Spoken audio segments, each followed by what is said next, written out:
Welcome to the world of Metaverse-ology. How are you today, Shay? I'm well, Robin.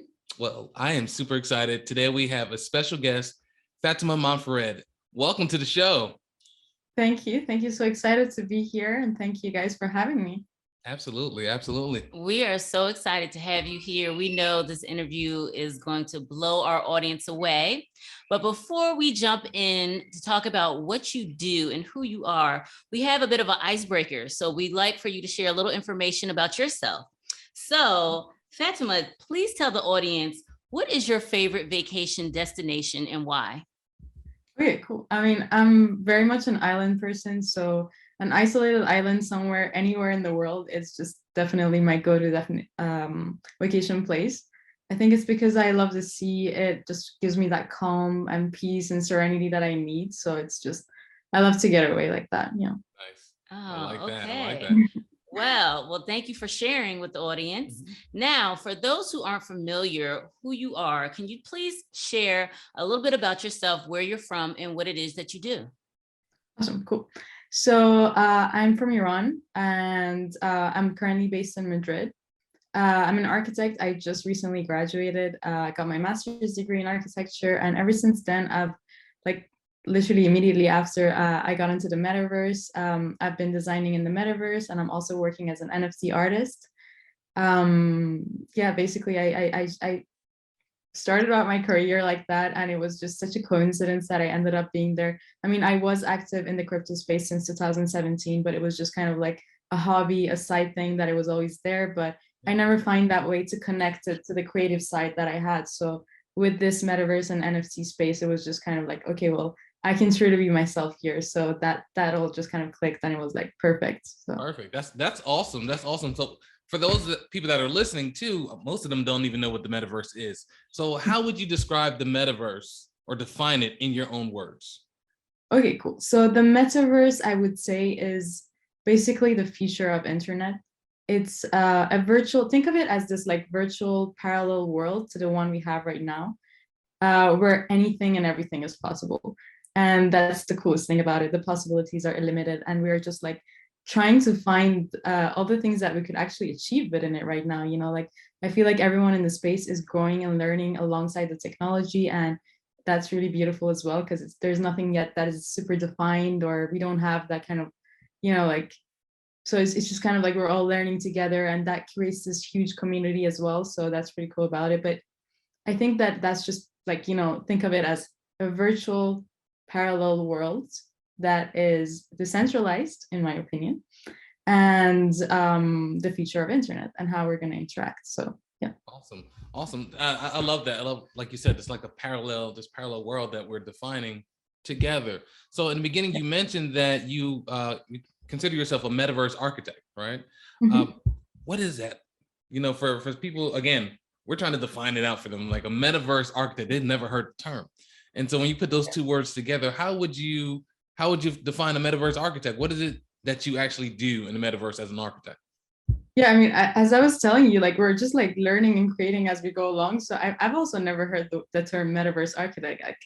I was just like, you know, I started working for this startup, investing in yield generating gaming assets, and I was just like, well, I'm designing spaces for you in the metaverse. So what is my job title? And then we just came up with metaverse architect, and it was like, oh, okay, that sounds cool, you know, like awesome, let's go for it, you know. And ever since then, I've just been trying to own that title. I mean, I guess titles are always going to be evolving, you know, and it's something new for me. I've never seen it before. It was just like kind of came to us, and it was like, okay, that's perfect. But that's what I do. So I design spaces in the metaverse for companies, startups, or individuals that own plots in this virtual world, or own states, or whatever it is, and they want to develop their own project on it. So let's say you want to have your conferences there, or you'd like to move your virtual meetings to the metaverse, or you want to have an event and you need the space to host that event or meeting center. So like I would design that space for them.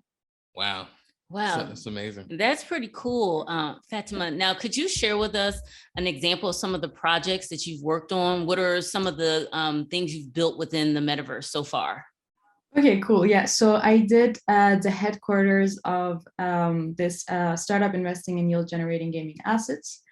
And that was kind of like, they have a lot of NFTs. So what they wanted was also to expose those NFTs within that building as well. So we did this labyrinth of stairs, and we had this like platforms of like different walls just like floating in air, and they're connected through these stairs.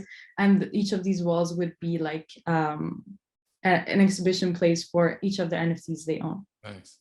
So nice. Yeah. So like the employees would then go into this space. No more headquarters, or they'll just go into, where's it located? Like a Decentraland? Decentraland, yeah. And then you just walk around and they have meetings in the building there. Yeah, I mean, you could have your meetings in the building. You expose the work that you have, your NFTs, your assets. You could sell them actually. Like, I mean, you go on the wall, you see an NFT you like, you click on it, it directs you to the platform where the NFT is on. And if it's for sale, you can actually purchase it. So that's really cool. And there are links to the website of the company as well. And also, like, I think it's also a marketing strategy, because there are a lot of people who are exploring. So I think that's why also, like, when someone comes to me and is like, oh, I want to design a space, and if they don't have a plot, I'm just like, oh, well, that's perfect, because I can help you choose the perfect plot for your business. Because if you're located in a specific area where there is a certain industry that is most prominent in that area, that's perfect for you, because you already have that community of people that are coming to walk and explore the area. That's right. That's right. I mean, it sounds almost magical, right? and so I think for the newbies that are listening, they're just catching on. So can you rewind a little bit and tell them how you got started in this almost magical place? Like you said, you graduated with your master's degree in architecture just a few months ago, right? Yeah, and you know, people right now are trying to figure out how to find a job, and you find this magical, mystical place called the Metaverse. How did that happen again? Tell us a little bit more about that story. Yeah, definitely. I mean, it was very much thanks to a classmate of mine from architecture school. They're also like innovating in the space, and they needed that space in Decentraland, in the Metaverse. So they were like, okay, let's do this together. And I collaborated with them, designing their space for them.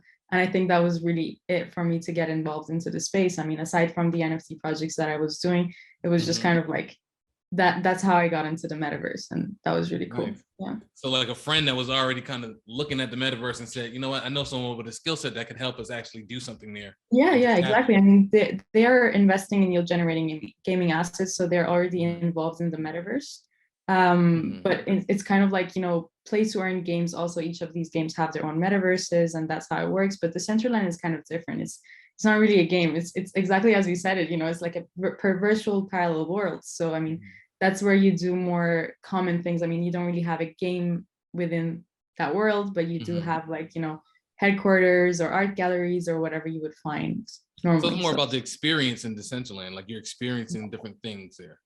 Exactly. For example, Sandbox is mostly game based, so you have a lot of games there. But yeah. Oh, nice. Now I love how you're talking about your experience within the Metaverse. Can you share with us any trends that you've been seeing in there? Is it certain companies that you've been seeing in there?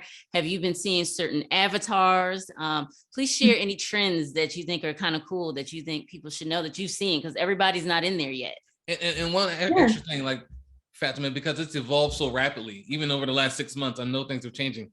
You know, what are the trends, and how's it changed since it's first started, since you first got into it? Definitely. I mean, it's changing every day. I mean, I'm very new to the space, as you said, like 6 months. So it's a really short amount of time, but you wouldn't believe it. In this very short amount of time, everything is changing all the time. So the change and growth is very, very rapid, and that's been really hard to like keep up with.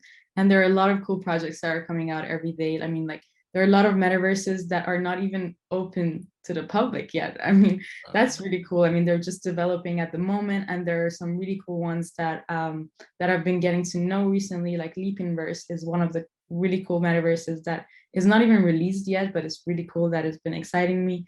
I read about this project recently. It's called Omniverse by Nvidia, which was also like really interesting to me, because what they're trying to create is a platform, a virtual platform for architects, engineers, and designers to work in real life, in real time, on a project that would actually be built in real life together. You know, so I mean, that's really cool. Yeah, to be able to connect people from all around the world to work on a project in real time, virtually. That's really amazing. I mean, that's very innovative. So I thought that was really cool. Yeah. Yeah, really cool stuff. Wow. Now, I want to back up a little bit, because people are, like you said, things are evolving so rapidly. right? And we're hearing so many terms. We've talked already about the metaverse, NFTs, Decentraland, Yeah.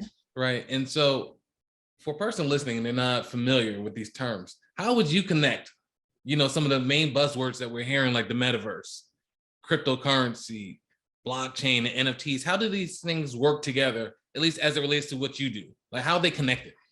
Yeah, definitely. I mean, I think like blockchain is just like the technology for, where it's where the information is stored, so in a decentralized way. And then after that, you have the NFTs, which are digital assets that are working on that technology. So they're information that is actually like stored within the blockchain. Mhm. And then after the NFTs, you have the cryptocurrencies, which the cryptocurrencies are what you use to make the transactions for the NFTs. And then you have the metaverse, which is the space where the NFTs actually, their utility comes into place. Yeah. So what happens is that if you like, for example, variables are a quick example of that, which are just like assets, digital assets that you can have that are like clothing, or it could be a cool hat or whatever that you can use on your avatar within the metaverse, for example, or your NFTs, exposing them within the metaverse. That's kind of like how you bring that into the metaverse, Yeah. exposing them, selling them, trading them, whatever you want to do with that. Yeah. Yeah. Awesome. I think, because people don't realize that they're connected, right? Mhm. There's just so many words out here and they're like, I don't know what's going on. Cryptocurrency. So thank you for that explanation, tying it all together. Hopefully it all makes sense for you guys. You're taking notes. I mean, Fatemeh's dropping a lot of wisdom here, and it's going to rapidly change, but at least you can get the foundations. Now, I have a quick question. We're going to pivot just a little bit. Rovin and I are futurists, so we always talk about future trends. We try to help educate people on future trends and lead them down the right path. So my question to you is, do you think the creator economy is the future of work? Do you think the creator economy is the future of entrepreneurship and finance, or no, do you not agree with that? Tell me your thoughts about that. I totally agree with you on that. I think that, definitely it's the future. And I've been talking with a lot of people on how their experiences were in the real world, whereas the virtual world, where they actually felt like finally their work is being appreciated, where they feel like they have the power over what they're doing. And also like this new systems of working in general, for example, at DAO, which is like decentralized autonomous organization, which is this organization which forgets about the hierarchy of the working system. Everyone involved has the right to vote for every decision that is made. And basically like everyone is just part of that community, and there is no that hierarchy of, okay, I'm your boss, I'm going to tell you what you have to do and you do it. But it's basically just kind of like, you do what you want to do and what you feel like doing, and you're rewarded based on what you're contributing to the community. And I think that's really beautiful, because I mean, that's an incentive, right? I mean, instead of someone telling you what you have to do, you're just deciding what you want to do yourself. So that's really great. And you're getting earnings based on how much you're involved. So I think that's really cool as well. That's awesome. Wow. That's awesome. Let me ask you this. Do you think, like you said, I like that because, in my day-to-day, I'm accustomed to the agile organizations, these flat organizations. They're not hierarchical, and that's where they want to go, right? But obviously that's an example of, the metaverse taking a leap into the actual future to really flatten it and be incentivized by the actual work that you do. And I think that's awesome. But do you think it's set up so that people actually make a full-time living, or do you think it's going to be more part-time? And the reason I ask that is because I see these earn to play or play to earn type of games, like Axie Infinity. And I was looking at a video, and I was in there, I was like, wow, I mean, one of these little creatures in there with like $200 something, like US dollars. I'm like, in Decentraland, when we look at the plots, they're really expensive. Do you think regular people, by the time they actually get up to speed with what this actually is, are they going to be able to really monetize, or is it going to be, a lot of people left out of this? Okay, so there were like two questions. I think the first one was about how I think that if this is something that you could do full-time, as a full-time job. So I think that definitely, I mean, it's like being an entrepreneur anywhere. at any moment. So I think being an entrepreneur is really hard at the beginning. You have to make a lot of sacrifices, but if you're willing to do it and if you're going to stick to it, then you're definitely going to make it and you can turn it into a full-time job. But you have to have that vision, you have to have that power and, you know, like that drive to actually do it, because it's a lot of hard work. And if you're really not in it, then it's just going to be really hard. And that's with any other industry. I mean, like with anything you want to do, if you want to be an entrepreneur, that's really the hard way to go. That's right. I mean, sometimes it's great, but it's really the hard way to go. So yeah, you can make it for sure. You can make it as a full-time job, but it's going to be hard at the beginning and you have to make some sacrifices. And then the second one about how to, with Axie Infinity and the prices being really high, I think there are a lot of people who are trying to innovate in that sense in the space. I think that there are a lot of scholarship programs that are going on.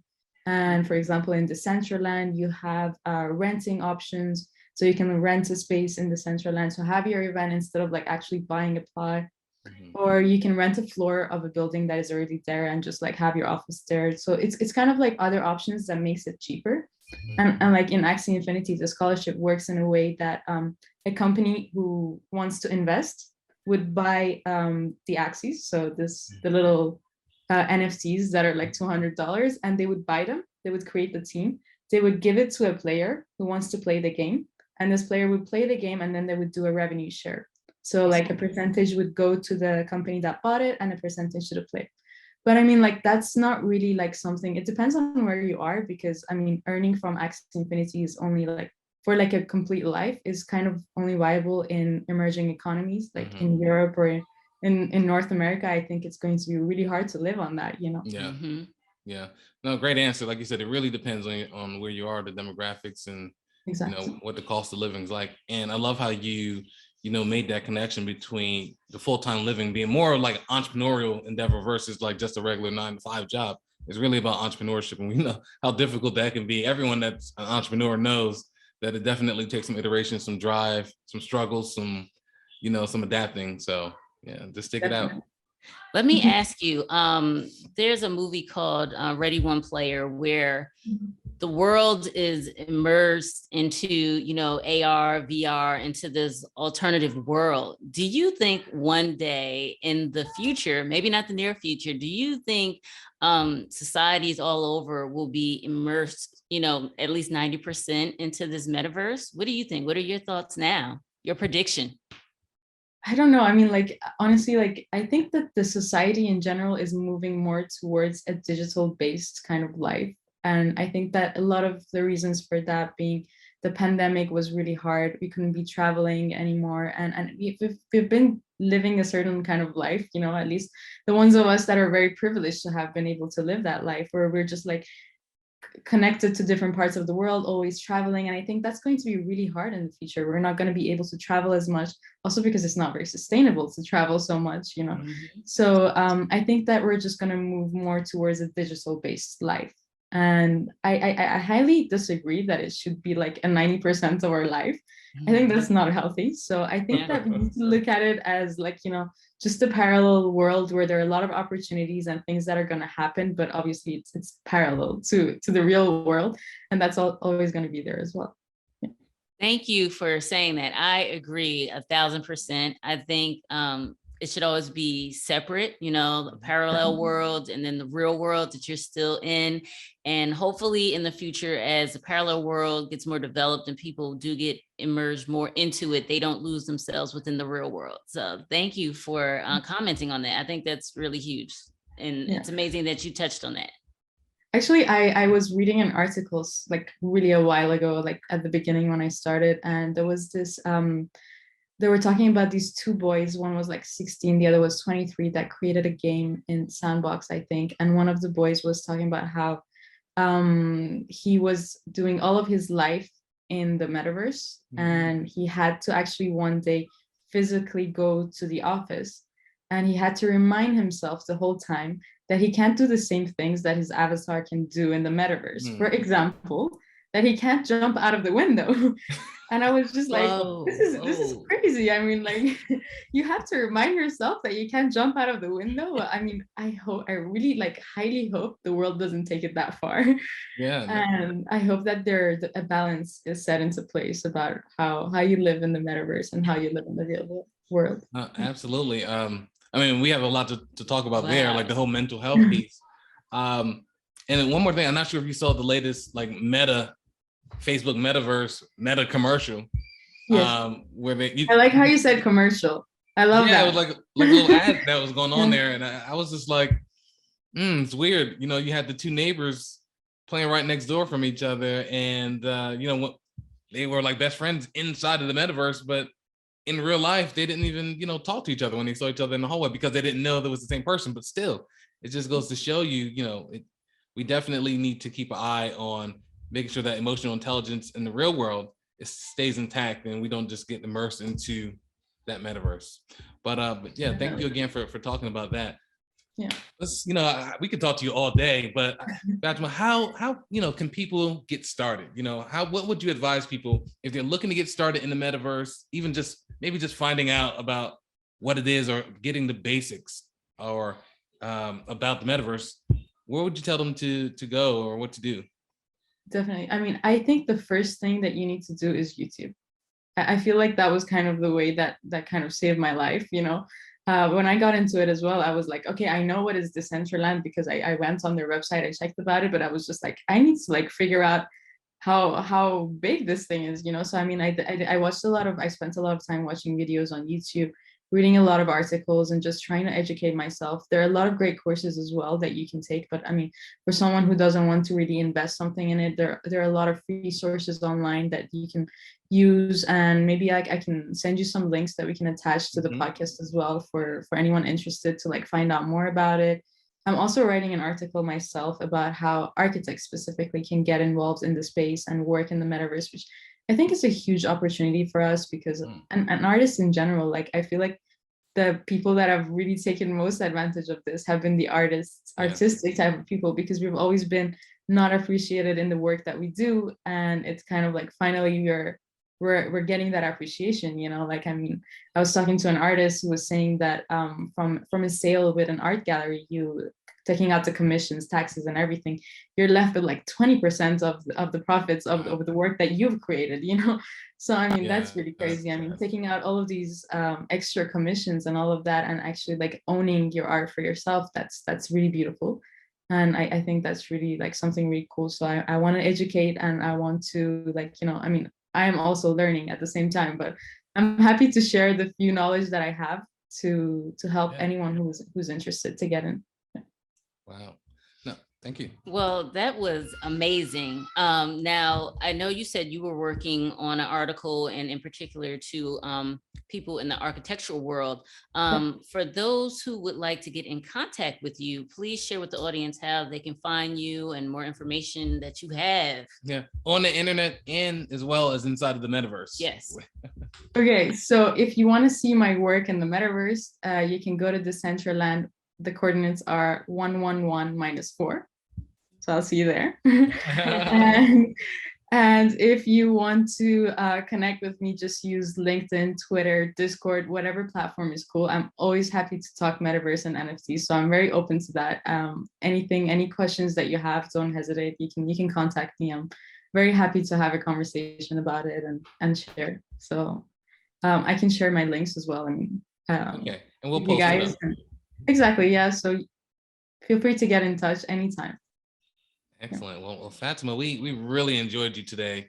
You know, it was an amazing conversation about building and learning about the metaverse from a metaverse architect. So this was phenomenal. And congratulations to you to being one of the trendsetters in the space, and someone that's really, you know, helping to create this metaverse as we know it. Thank you. And thank you guys for having me. It's beautiful that you're doing this as well. So thank you so much. I'm really honored to be here, and to the listeners as well. I hope you get into the metaverse. And if you have any questions, come to me. Excellent. Well, thank you so much, Fatemeh. And we look forward. And when your article comes out, we're connected. We're connected off online anyway, and then we need to connect inside of the metaverse. But we'll definitely be sharing that. And if it comes out before we release this, it'll be attached in the show notes as well. Awesome. All right. All right. Thank you so much. This has been a wonderful episode, and we'll talk to everyone soon. Take care. Bye-bye.